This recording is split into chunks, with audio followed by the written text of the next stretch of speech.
El doctor Luis María Argaña, asesinado por la dialéctica de intereses en conflicto que siempre existe dentro de la ANR o Partido Colorado, seguramente por la cantidad de dinero que manejan o que han venido manejando desde el gobierno del Paraguay en los últimos 70 años aproximadamente, solía afirmar que en el Paraguay los colorados siempre votan a un candidato o a su candidato, aunque sea el Pato Donald, aunque sea el Pato Donald. Esta es una verdad que en el tiempo presente las evidencias empíricas le dan totalmente la razón. Soy Víctor Raúl Benítez, economista. Mi nombre, como siempre digo, se escribe con B de Victoria. Muchas gracias a quienes siempre son fieles a mi canal, Víctor Raúl Benítez, en donde generalmente hago análisis y reflexiones sobre la economía y la política, la historia, la geopolítica, sobre lo que subyace por debajo de lo que se ve, como siempre afirmo. Y en el día de hoy, el tema es el último Pato Donald. Repito, el último Pato Donald. Tanto la disciplina del abrazo republicano, si se llega a una alianza y sin importar los antecedentes del candidato, la autonomía, mucho menos la calidad del candidato, o la forma sangrienta de cómo los colorados suelen reaccionar si no se llega a algún acuerdo. ¿Acuerdos de qué? Sobre la repartija de la torta, que acontece de vez en cuando. Todo esto tiene millones de razones. Este es un artículo que escribí yo en el diario Última Hora el 12 de mayo del 2025 y que hoy en junio me dispongo a comentar, a reflexionar filosóficamente sobre el mismo y a exponer en mi canal de manera a, en amplitud y profundidad, hacer un análisis que pueda mostrar cuáles son las etiologías de todos estos fenómenos. El BID dice que estas millones de razones por las cuales son capaces de matar a Argaña, los colorados, son capaces de meterle bala a Lalo, son capaces de que otros vuelen por los aires sin saber por qué, algunos otros. Son capaces de que Rosa Rodríguez, un militar que era ministro, sea brutalmente asesinado en su jeep acá cerquita de la cancha del Olimpia. Eso parece que al lado de eso, el Partido Liberal que no se queda atrás, que se tiran sillas, son niñerías. El cinto del que tiene malos hábitos, hija de cuera, que es Payo Cubas, el agua, el chorro de agua que él solía tirar, son cuestiones pueriles al lado de los balazos y la sangre que suele correr cuando no hay algún acuerdo en ese partido histórico. El BID dice que son 2.000 millones de dólares, el 3,9 o el 4% del PIB lo que está en juego, que representa 10.000 millones de dólares en total por mandato de 5 años. Eso es lo que sería el botín político por repartir en Paraguay cuando un presidente gana una elección. Nada mal, nada mal. Por eso el Curecaldo, por ejemplo, debe defenderse a capa y espada. Y así fue. Y es por eso por lo que, repito, como ya dije muchas veces en esta misma columna, en este mismo canal, las peleas republicanas en el Paraguay pueden asesinarte sin piedad. Nadie sabe quién le mató al fiscal Pecci, por ejemplo. ¿Quién dio la orden para que a Argaña se lo asesinara? ¿Quién dio la orden para que se lo asesinara a Lalo? Alguien debió haber dado la orden. Que ese alguien sea de algún partido de la oposición es poco probable, aunque no imposible, pero poco probable. Lo concreto es que siempre se tiñe de rojo. Siempre se tiñe de rojo. ¿Qué tal? 10.000 millones de dólares, Grepe. según el BID, según el BID. Y los mercados del crimen, entre 30 y 40 mil millones de dólares por año se mueven vía Paraguay. El narcotráfico. La democracia paraguaya, desde 1989, eliminó a uno de sus vicepresidentes, algo brutal, algo brutal. Bueno, mal de otros, consuelo de tonto o de tontos. El pato donaldismo malevo en la política no es una exclusividad paraguaya. Para que mis amigos colorados no se sientan mal, digo ahora que presidentes poco serios que actúan como personajes de historietas, algunos en modo mascota, pero que esconden grandes negocios, han sido Cristina Fernández de Kirchner, que ahora está condenada y probablemente va a prisión domiciliaria. Bolsonaro, golpista, que también está por ir a prisión. Vamos a ver otro, Alberto Fernández, que llevaba pendejitas ahí a la mesa presidencial, a Olivos, bueno, Alberto era mascota de Cristina. Nicolás Maduro, personaje de historietas, malevo. Mauricio Macri, en plena pandemia, vino en vuelo privado a visitar a otro expresidente. Rafael Correa, payasesco. Evo Morales, idem. Algunas de estas figuras también tienen sospechas criminales a su alrededor. ¿Quién mató al fiscal Nisman en la Argentina, investigando a una presidenta Ochichucaco Tiboguri? Nadie sabe quién lo mató, menos quien dio la orden. También digo yo, debió haber habido millones de razones. Hoy tenemos a otros histriónicos, personajes de historietas, Milei y Trump, Donald Trump. Ambos ya lanzaron sus propias criptomonedas. A Trump le fue bien, a Milei le fue mal. Bien populistas, haciendo piruetas y bravuconadas, publicando en el sitio de la Casa Blanca una figura hecha con inteligencia artificial, eso lo hizo Trump, como si Donald fuera el Papa y el otro haciendo un meme de un león papa, eso hizo Milei en el Vaticano. Son comediantes que están queriendo llamar la atención, vendedores más que presidentes. Ya no existen presidentes, solo vendedores. Este tiempo postmoderno nos presenta a personajes, ya lo dije, histriónicos, nos divierten para ganar elecciones y luego operan la catalaxia, convirtiendo la política en una actividad privada o totalitaria. Disculpe, saliendo de un pequeño resfrío, convirtiendo la política en una actividad privada o totalitaria con fines de lucro sin importar el bien común, sin importar el bien común. Yo digo que son gente ambiciosa, pero improvisada en la ética, en las ciencias del Estado, que llega al poder de la mano de una poderosa inercia de alguna fuerza política tradicional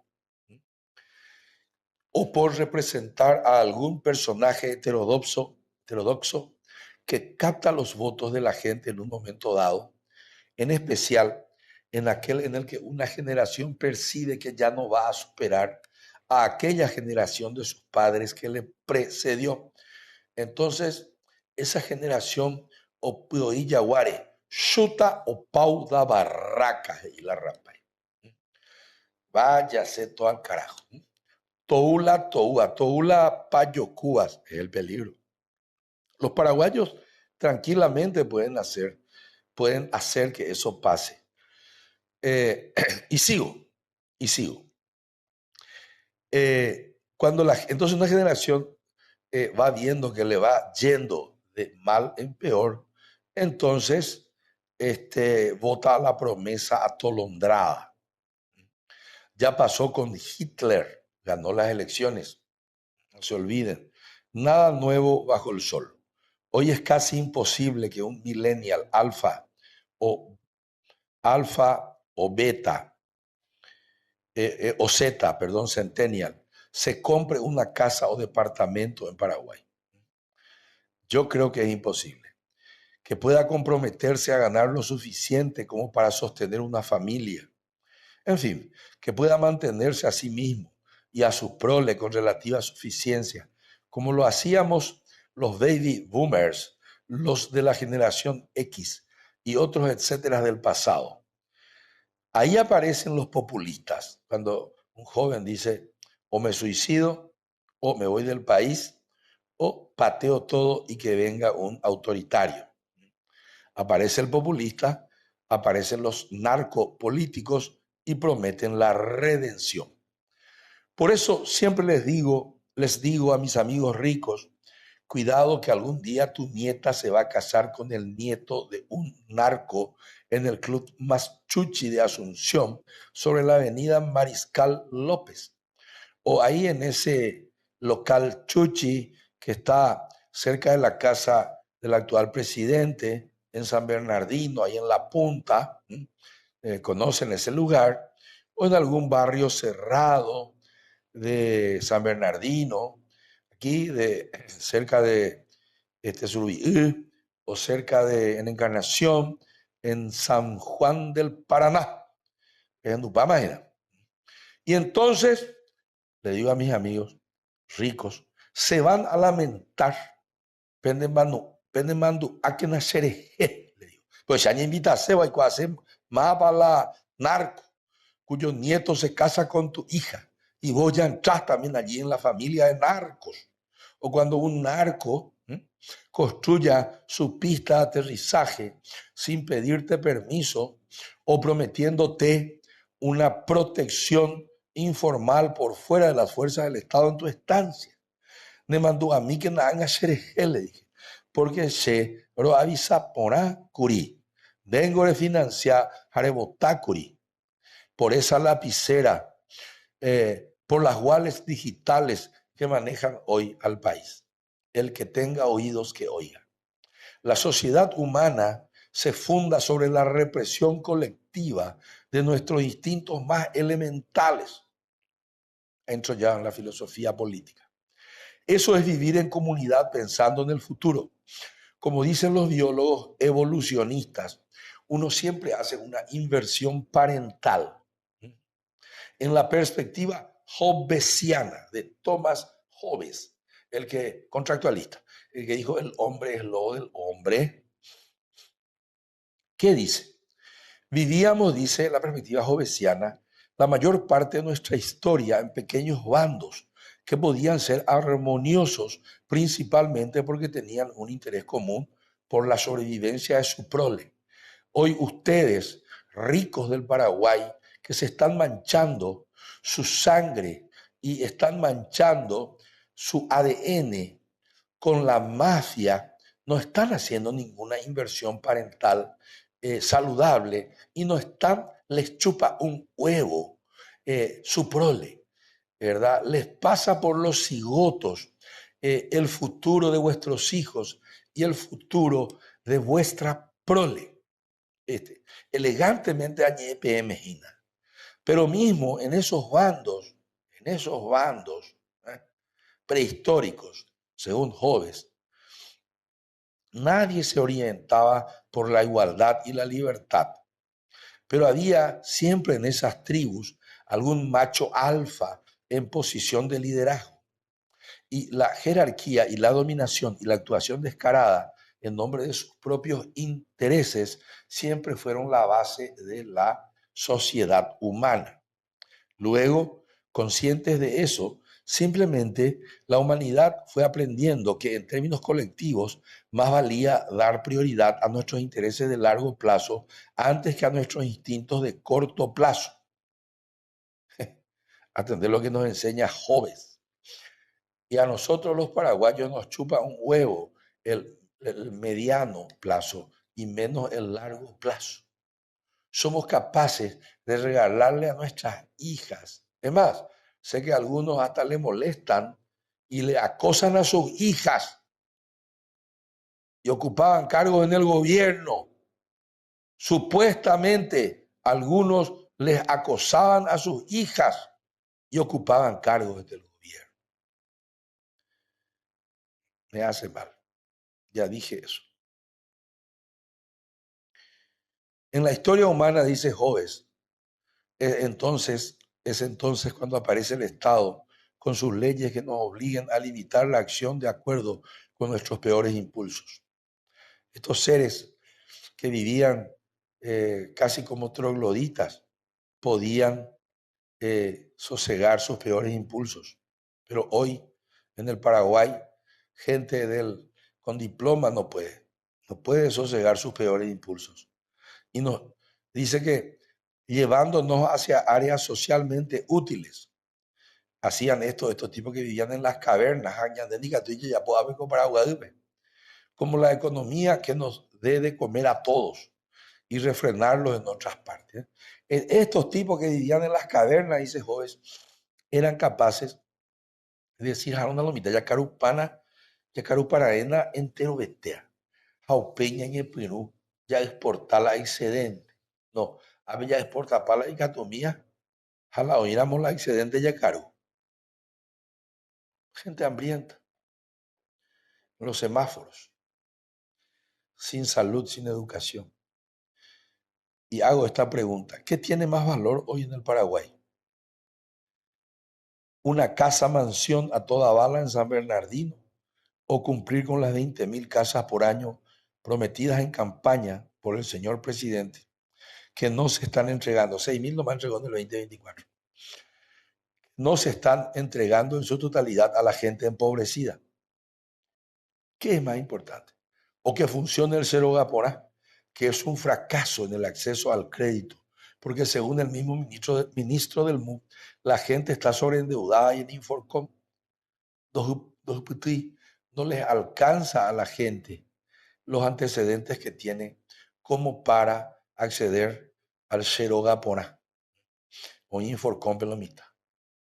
Entonces, hoy se tiene a 0 familias viviendo en una de sus unidades, mi amor.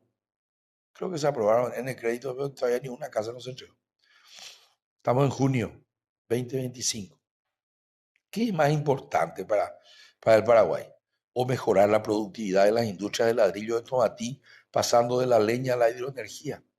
Nadie piensa fuera de la caja. Out of the box. Out of the box. En el mediano y en el largo plazo del Paraguay, en función a la gente de a pie. Pero no es nuevo. En su ensayo Migraciones, Eligio Ayala ya escribía lo siguiente, en forma categórica. En el Paraguay no existe todavía ninguna actividad industrial, social, que busque el bien común. La única industria nacional es la política. Me antecedió acá. Yo pensé que yo no me había que decir la principal actividad económica con fines de lucro en el Paraguay es la política. Eligio Ayala es Imaguri. Pero esta actividad, que es la política, la única industria nacional, es destructiva, no es productiva, Eligio Ayala. Y se contrapone a Hobbes, que creía que el Estado iba a solucionar los problemas de una sociedad, de una tribu, de un clan, de un bando. Además, nos advertía Eligio sobre el modelo del pato Donald, cuando seguía escribiendo que se ingresa a la política, comillas ahora, en los partidos políticos para adquirir puestos públicos, para distinguirse, para divertirse y ganar plata. Cierra comillas. En su reciente libro de Bengo Boxia, Alfredo Boxia Paz, ¿por qué ganan casi siempre los colorados? Él dice que, utilizando la simbología del nacionalismo, el coloradismo ha cooptado el poder, se apropió del lopismo, ha partidizado el militarismo, ha usado el partido como aparato represivo, ha militarizado el Estado y ha convertido al gobierno en una maquinaria del clientelismo político. Y por eso ganan casi siempre. En mis conversaciones que yo suelo tener con mi amigo, el politólogo e historiador Hugo Duarte, él me cuenta, y yo les cuento hoy a ustedes, que las raíces del poder actual en el Paraguay nacen de las cenizas de la posguerra Guazú de 1870. Vendo por aquí la mombe utaba PM Hina con Haití. En esta época, me dice Hugo Duarte, allá, al finalizar la guerra Guazú, citando a Juan Sinforiano Bogarín, paréntesis, comillas, disculpen, Asunción no era una ciudad, sino que era un cuartel, escribía Juan Sinforiano Bogarín, sacerdote. En 1870, Asunción era un cuartel, era un prostíbulo al mismo tiempo y un mercado de despojos. 3 en 1. Los brasileños estaban en Asunción. Las casas eran saqueadas, las iglesias ultrajadas y el idioma portugués comenzaba a imponerse como lengua de mando. Nada nuevo. Messer y sus antecesores, el amigo del alma, ya estaba en Paraguay en 1870. No tenemos por qué sorprendernos de que Messer, y ahora fue acusado Boidanich, ministro del señor Cartes, de haber protegido y escondido informaciones supuestamente de los mercados criminales del señor Messer. Por eso de usen y abusen del Paraguay que dijo un expresidente, no es algo por qué rasgarnos las vestiduras. En la tesis del profesor Hugo Duarte, casi como es en los tiempos actuales, cuando el Brasil ocupa el Paraguay y luego de terminar la guerra contra la triple alianza, mientras el pueblo sobrevivía entre ruinas, nacía y hoy renace a cada tanto una clase política y económica que aprendería a moverse entre la sumisión al exterior y el control interno para que nadie se porte mal y amenace al poder hegemónico. Es la oligarquía paraguaya que se renueva y se pone a administrar el país. A cada tanto se renueva. Las críticas a un banco de excelencia digital actual en el siglo XXI en el Paraguay ya tienen sus antecedentes y yo les voy a contar ahora. No deben asombrarnos. ¿Por qué vamos a asombrarnos? Veamos. Bueno, dije, escuchen bien. Cuando en 1904 Juan B. Gaona se convierte en presidente electo a dedo, con el pacto del Pilcomayo, que cambia un gobierno colorado por un liberal, primer gobierno liberal, civil, el señor Gaona tenía en su currículum el cargo de presidente y fundador del Banco Mercantil y alto accionista y ejecutivo de la Industrial Paraguaya, la yerbatera del Mensú, esclavizado en la primera mitad del siglo XX. O sea, era un tipo que tenía puertas giratorias. Vos apure, coja. Salía del Banco Mercantil, se iba a la presidencia de la República, salía de allí y se iba a la Industrial Paraguay. 3 en 1. Dios mío. No pasó nada, yo igualito que hoy. Este es el primer triple dirigente polivalente paraguayo, acá escribí yo. Antecesor con puertas giratorias de los empresarios, presidentes y ministros actuales y recientes del Paraguay, a los que tanto se los acusa de corruptos. No sabemos si Gaona lo fue, pero duró muy poco tiempo, porque duró muy poco tiempo, perdón. Este presidente estaba casado con una argentina y respondía a los capitales de Buenos Aires. El intelectual Hugo Duarte dice que las estructuras actuales del poder, tanto económicas como políticas, que nacieron de las cenizas de la Triple Alianza, no desaparecieron y perduran hasta nuestros días. Conclusión. Le pregunté a Hugo, ¿cómo puedo saber más de cómo fue y cómo es lo que fue hoy en nuestros días? Me dijo que hay que investigar en lo que no está escrito ni dicho sobre la historia paraguaya, antes que en lo que aparece subrayado en los materiales de consulta académica donde a veces él y yo acudimos. Las respuestas a todas estas interrogantes, me recalcó Hugo, no están en los documentos oficiales ni en los discursos de los vencedores, con la complacencia de los paraguayos que acompañaron el proceso, ¿verdad?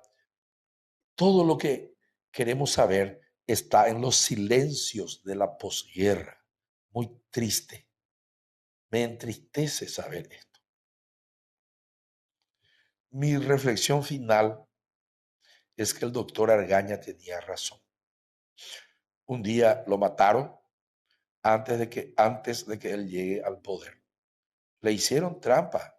Fue reconocido por un dirigente colorado de Bozarrón. Lo trampeayo. Hemos venido eligiendo en Paraguay al Pato Donald, como dijo el finado don Lilo Argaña. Repito, hemos venido eligiendo al Pato Donald varias veces para que gobierne el Paraguay, incluyendo al tío Rico, que inclusive hay un narco ahí que tiene ese nombre, y sus secuaces entre la clase dirigente, desde antaño, no es de ahora. Gente que consigue convertir su riqueza en poder sobre los demás y que consigue convertir el poder en riqueza particular. Dios quiera que la profecía del ex vicepresidente deje de cumplirse tanto en el 2026 como en el 2028. Es hora de que los paraguayos saluden y despidan al último Pato Donald. Saludos cordiales, que Dios nos bendiga y que Dios nos